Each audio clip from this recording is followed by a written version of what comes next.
परछाई एपिसोड 126। अब आगे। युवराज और सुहानी युवराज के रूम में थे, जिसे सुहानी ने बहुत अच्छे से डेकोरेट किया था। युवराज भी ये देखकर काफी खुश था। कुछ देर के लिए वो अपनी सारी टेंशन भूल गया था। सुहानी युवराज को देखते हुए कहती है, युवराज सर, आप अंदर चलेंगे या बस यही खड़े रहना है? सुहानी की बात सुनकर युवराज जैसे ही आगे बढ़ने के लिए अपना पैर ऊपर उठाता है, सुहानी कहती है, युवराज सर रुकिए। सुहानी के ऐसा कहने पर युवराज के कदम हवा में ही रुक जाते हैं। वो कंफ्यूज होकर सुहानी को देखते हुए कहता है, क्या हुआ? सुहानी युवराज पर रौब दिखाते हुए कहती है, नीचे क्या है? सुहानी के कहने पर युवराज नीचे देखता है। सुहानी ने युवराज के रास्ते पर रोज पेटल्स बिछा कर रखा था। युवराज उसे देखकर कहता है, रोज पेटल्स हैं? सुहानी कहती है, एग्जैक्टली। आप इन रोज पेटल्स पर फुटवियर पहनकर चलेंगे तो आप इन्हें फील कैसे करेंगे? अपने शूज निकालिए। सुहानी के ऐसा कहने पर युवराज उसे अजीब सी नजरों से देखने लगता है, लेकिन वो इस वक्त सुहानी के मूड को स्पॉइल नहीं करना चाहता था, इसलिए वो बिना कुछ कहे अपने शूज निकाल देता है। युवराज के ऐसा करते ही सुहानी के चेहरे पर एक बड़ी सी स्माइल आ जाती है, जिसे देखकर युवराज भी खुश हो जाता है। इसके बाद युवराज और सुहानी उन रोज पेटल्स पर चलने लगते हैं। वो दोनों बस 3-4 कदम ही चल पाए थे, तभी युवराज के मुंह से हल्की सी आवाज निकलती है, आह। ये आवाज सुनकर सुहानी युवराज की तरफ देखते हुए कहती है, क्या हुआ युवराज सर? युवराज कहता है, फील हुआ। सुहानी कंफ्यूज होकर कहती है, क्या फील हुआ? सुहानी के सवाल करने पर युवराज अपनी नज़र उससे हटाकर अपने पैर पर ले जाता है और अपना एक पैर उठाकर देखने लगता है। उसके पैर में गुलाब का एक कांटा लग गया था और उससे थोड़ा खून भी बह रहा था। ये देखकर युवराज बिल्कुल रिलैक्स था, लेकिन सुहानी हाइपर हो जाती है। वो घबराते हुए युवराज से कहती है, युवराज सर, आपको ये कांटा कैसे लग गया? मैंने खुद सारे कांटे रोज से अलग किए थे। युवराज वो कांटा अपने पैर से निकाल लेता है और सुहानी से कहता है, कोई बात नहीं। सुहानी परेशान होकर कहती है, कैसे कोई बात नहीं, आपके पैर से खून निकल रहा है। युवराज सुहानी के चेहरे पर अपना हाथ रखते हुए कहता है, ये बस छोटी सी चोट है, इट्स ओके, हम कंटिन्यू करते हैं। युवराज के ऐसा करने पर सुहानी उसका हाथ पकड़कर उसे डिनर टेबल के पास ले आती है। वहां सुहानी ने एक प्रॉपर डिनर अरेंज किया हुआ था। युवराज उसे देखकर काफी इम्प्रेस हो जाता है। डिनर टेबल पर एक शैंपेन की बोतल रखी हुई थी। उसे देखकर युवराज कहता है, ये शैंपेन? सुहानी एक्साइटेड होकर कहती है, हाँ, मुझसे किसी ने कहा था कि डेट पर शैंपेन काफी कूल लगता है। युवराज स्माइल करते हुए कहता है, और ये किसने कहा था? सुहानी कहती है, वो मैं आपको बाद में बताऊंगी, पहले ये शैंपेन ओपन करते हैं। ये कहते हुए सुहानी शैंपेन की बोतल को खोलने लगती है। कुछ देर कोशिश करने के बाद भी सुहानी से वो बोतल ओपन नहीं हो रही थी। ये देखकर युवराज अपना हाथ सुहानी की तरफ बढ़ाते हुए कहता है, लाओ, इसे मैं खोल देता हूँ। सुहानी युवराज को मना करते हुए कहती है, नहीं युवराज सर, ये बस खुल ही गया। ये कहते हुए सुहानी अपनी पूरी ताकत लगाकर शैंपेन के उस बोतल की कैप खोल देती है। उसके ऐसा करते ही वो कैप तेजी से युवराज के चेहरे की तरफ बढ़ जाता है। ये देखकर सुहानी बहुत डर जाती है। इससे पहले वो कैप युवराज के चेहरे पर लगता, युवराज अपना चेहरा हटा लेता है और वो कैप उसके पास से होकर गुजरता है। ये देखकर सुहानी एक चैन की सांस लेती है, लेकिन सुहानी की ये खुशी ज्यादा टाइम तक नहीं टिकती। वो कैप जाकर दीवार पर लगे युवराज की एक फोटो से टकरा जाता है और वो फोटो टूटकर जमीन पर गिर जाती है। युवराज और सुहानी उस टूटी हुई फोटो फ्रेम को देखने लगते हैं। उसे देखते हुए युवराज का चेहरा बिल्कुल शांत था, लेकिन सुहानी के चेहरे पर डर साफ दिख रहा था। सुहानी का चेहरा अभी भी उस फोटो की तरफ था और वो तिरछी नजर से युवराज के चेहरे को देखने लगती है। सुहानी युवराज को देखकर एक फेक स्माइल के साथ कहती है, युवराज सर, ये फोटो फ्रेम। सुहानी इस वक्त मुस्कुराने की कोशिश तो कर रही थी, लेकिन युवराज उसके चेहरे पर घबराहट देख पा रहा था। युवराज को सुहानी की ये हालात देखकर हंसी भी आ रही थी और वो ये भी समझ रहा था कि सुहानी उसे स्पेशल फील कराने के लिए बहुत एफर्ट कर रही है। ये देखकर युवराज सुहानी की कमर पकड़कर उसको अपने करीब कर लेता है और प्यार से उसे देखने लगता है। सुहानी मासूम सा चेहरा बनाते हुए युवराज से कहती है, युवराज सर, ये मैंने जानबूझकर नहीं किया, पता नहीं कैसे मैं करना कुछ और चाहती हूँ और हर बार गड़बड़ हो जाती है। युवराज सुहानी के बालों को ठीक करते हुए कहता है, तुमने ये किया, मेरे लिए वो ज्यादा जरूरी है और मुझे ये सब बहुत अच्छा लगा। युवराज के ऐसा कहने पर सुहानी के चेहरे पर फिर से स्माइल आ जाती है और वो मुस्कुराते हुए कहती है, सच में? युवराज मुस्कुराते हुए हाँ में अपना सर हिला देता है। ये देखकर सुहानी फिर से एक्साइटेड होकर कहती है, ओके देन, एक चीज और बची है। सुहानी के ऐसा कहने पर युवराज के चेहरे की स्माइल गायब हो जाती है और वो सीरियस होकर कहता है, और क्या बचा है? सुहानी खुद को युवराज से अलग करते हुए कहती है, अभी बताती हूँ। ये कहते हुए सुहानी स्विच के पास जाती है और फैन ऑन कर देती है।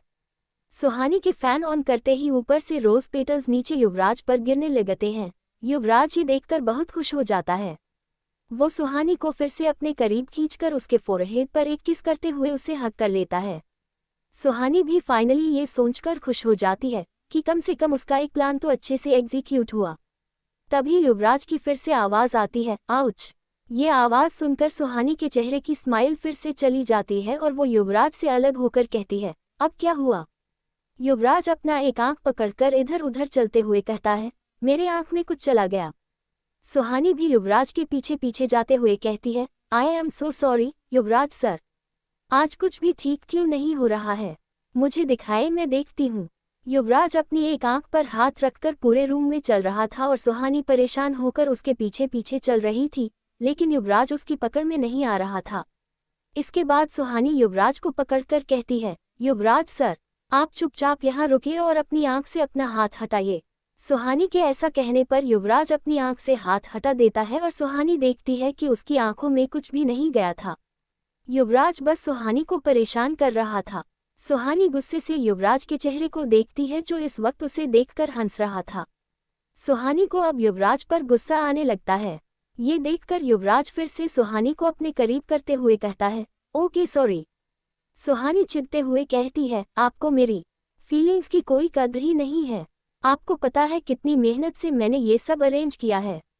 इन रोज पेटल्स को फैन पर रखने के लिए बेचारा रॉबिन आधे घंटे तक फैन पर लटका था।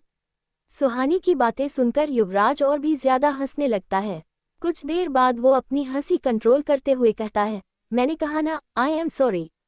वैसे एक बात बताओ, तुम ये नए नए आइडियाज लाती कहाँ से हो? सुहानी अपना मुंह फुलाए हुए कहती है, ये आइडिया मुझे अक्षय ने दिया। युवराज कहता है, आई एम नॉट सरप्राइज्ड। ये आइडिया उसी का हो सकता है। सुहानी कंफ्यूज होकर कहती है, क्या मतलब? युवराज सुहानी को छेड़ते हुए कहता है, वो क्या है ना, मेरा बेस्ट फ्रेंड पहले से पागल है, फिर मुझे जिस लड़की से प्यार हुआ वो भी पागल निकली।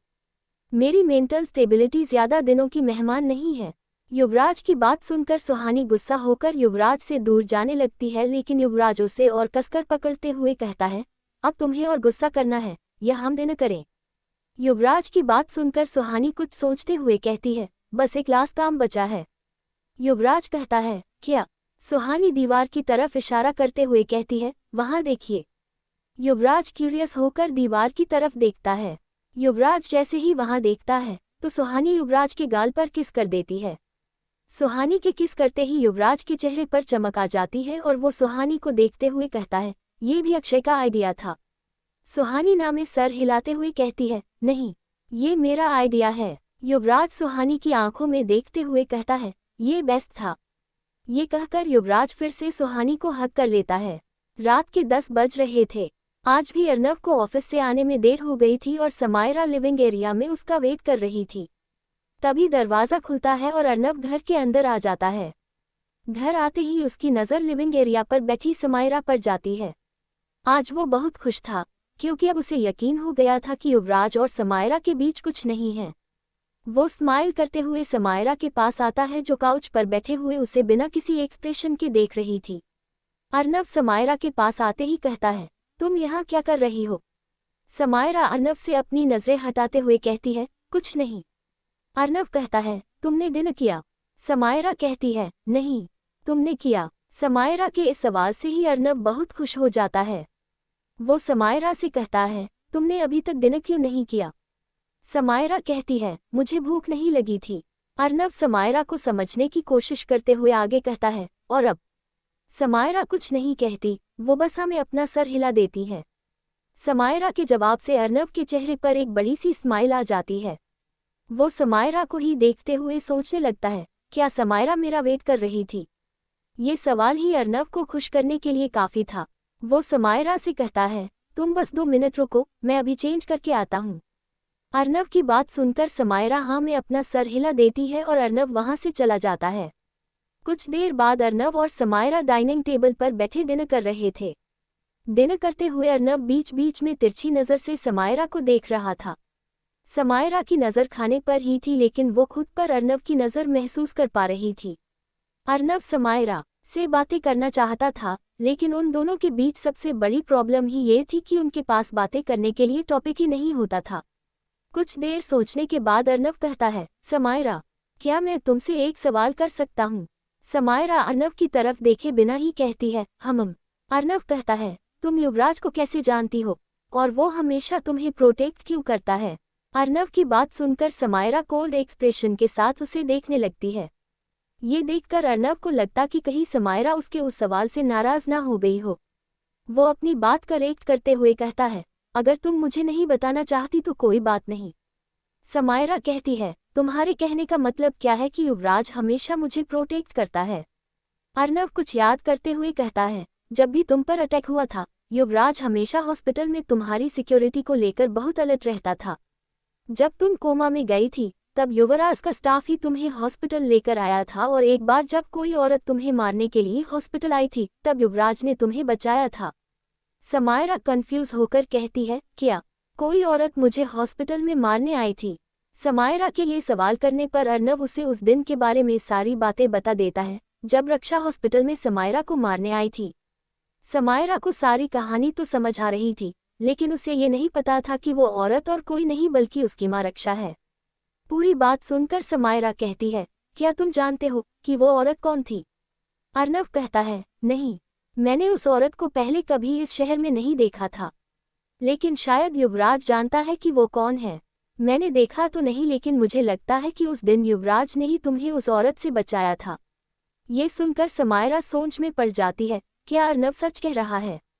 लेकिन ऐसा कैसे हो सकता है? युवराज को मारना मेरी जिंदगी का मकसद था, और युवराज ये बात अच्छे से जानता था, तो फिर वो मुझे प्रोटेक्ट क्यों कर रहा था? समायरा ये सोच ही रही थी, तभी उसका फोन बजने लगता है। अर्नव और समायरा दोनों की नज़र फोन पर जाती है। वो देखते हैं कि इस वक्त युवराज का कॉल आया था। समायरा कॉल रिसीव करते हुए कहती है, हेलो। फोन से युवराज की आवाज़ आती है, क्या तुम अभी घर आ सकती हो? समायरा कहती है, अभी? युवराज कहता है, हाँ, मैं गाड़ी भेज रहा हूँ। समायरा कहती है, कोई ज़रूरत नहीं है, मैं खुद आ रही हूँ। ये कहते हुए समायरा फ़ोन कट कर देती है। समायरा के फ़ोन कट करते ही अर्नव कहता है, तुम कहाँ जा रही हो? समायरा अपनी जगह से उठते हुए कहती है, युवराज के घर। अर्नव भी अपनी जगह से उठते हुए कहता है, मैं तुम्हें लेकर चलता हूँ। समायरा को पता था कि अर्नव उसे अकेले जाने नहीं देगा, इसलिए वो उससे बहस नहीं करती। कुछ देर बाद सुहानी युवराज के रूम में आराम से सो रही थी। उस कमरे की काउच पर युवराज के साथ समायरा और अर्नव भी बैठे हुए थे। युवराज और समायरा एक दूसरे से बातें कर रहे थे, जिसे अर्नव ध्यान से सुन रहा था। जैसे जैसे वो बातें करते जा रहे थे, अर्नव के चेहरे पर हैरानी बढ़ती जा रही थी और उसके मन में कई सवाल आते जा रहे थे। लेकिन इस वक्त वो बिल्कुल खामोश था। उसे समझ आ रहा था कि ये वक्त उसके सवालों के लिए सही नहीं है। युवराज समायरा को वो बातें बता रहा था जो कुछ देर पहले यशवंत ने उसे बताई थी। युवराज की बात पूरी होते ही समायरा कहती है, तो तुम चाहते हो कि मैं तुम्हारी माँ को ढूंढने में तुम्हारी मदद करूं? युवराज कहता है, हाँ।